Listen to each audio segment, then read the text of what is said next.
Hello, my name is Aiden Grossman. I'm currently an undergraduate student at UC Davis, and I'm giving a talk today on using LLVM-exegesis to benchmark straight-line assembly using custom memory annotations. So why are we interested in benchmarking small snippets of straight-line assembly like individual basic blocks? So there's a couple reasons. So first of all, tools like LLVM static cost model tools are never going to be 100% accurate. You can get closer the more detailed you actually model the elements of the CPU, but ultimately it's still going to be a simulation unless you're running Verilog, and good luck getting someone to release your CPU Verilog. So you need to, and then also you need to obtain ground truth data to be able to evaluate these cost models, and also something that we're interested in doing to make it easier to make these cost models. Doing learned cost models using machine learning, you need a lot of training data, so benchmarking helps with that. So micro benchmarking, lots of these things is pretty difficult. So when you're looking at only a couple thousand cycles, small details like kernel interrupts can become pretty significant. And then also just creating the execution environment. So things like how much memory, or like where memory is laid out in the address space can be a pretty big deal in terms of whether or not you're able to actually execute what you want to benchmark. So to specifically focusing on memory setup for small snippets of assembly, I've worked on LLVM-exegesis and added in a couple annotations that you can set on snippets of straight line assembly. So you're able to specify memory definitions and then also mappings of those definitions into the virtual address space. So you have direct control over how many pages you have, the values of those pages, and then also where exactly they're mapped into the virtual address space. So how does this work? So essentially we just take LLVM-exegesis, we fork the process after we've done some initial setup.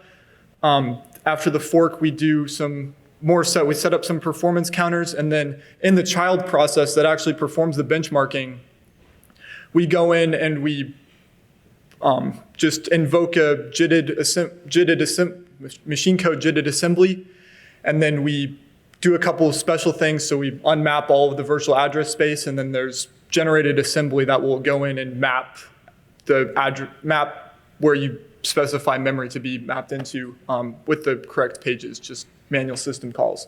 And then it goes in, cleans everything up, and you get your final results.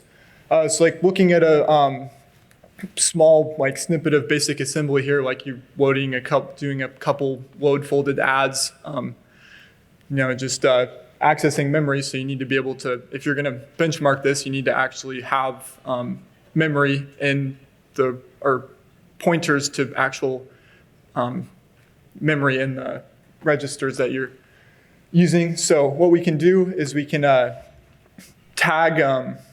we can specify all the memory definitions and memory mappings into the process, and then specify the definitions of the registers that we want to put in.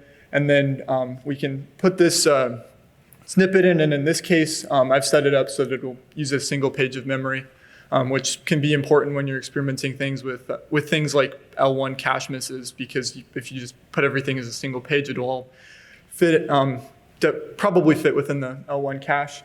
So then we can run this command line with LLVM-exegesis using the sub-process execution modes that will actually do the forking process that I talked about. And then you'll get measurement results out of it. So you'll get the per snippet value, and it's a little noisy because there's some overhead and probably some work that can be done there. But you'll get a value of how long it took to execute that snippet as it's accessing memory. So it's kind of a pretty small example, but you can use it to do definitely significantly more complicated things, like especially like AVX5 or any vector instructions, where especially load folds are not necessarily modeled super well in a lot of existing static cost models. And then lots of future work that we're interested in doing too, so like systematically evaluating the accuracy. And then there's a couple minor quirks, like some of the things will use hex, some of the things will use decimal, so making it easier to use. Results, like I mentioned, results can be fairly noisy. Like 2.16 cycles in the previous slide, but it was usually, but it was, yeah, probably more closer to 2 cycles, and then automatic memory annotations are interested in looking into that too. And then I'll hand it off to the next speaker.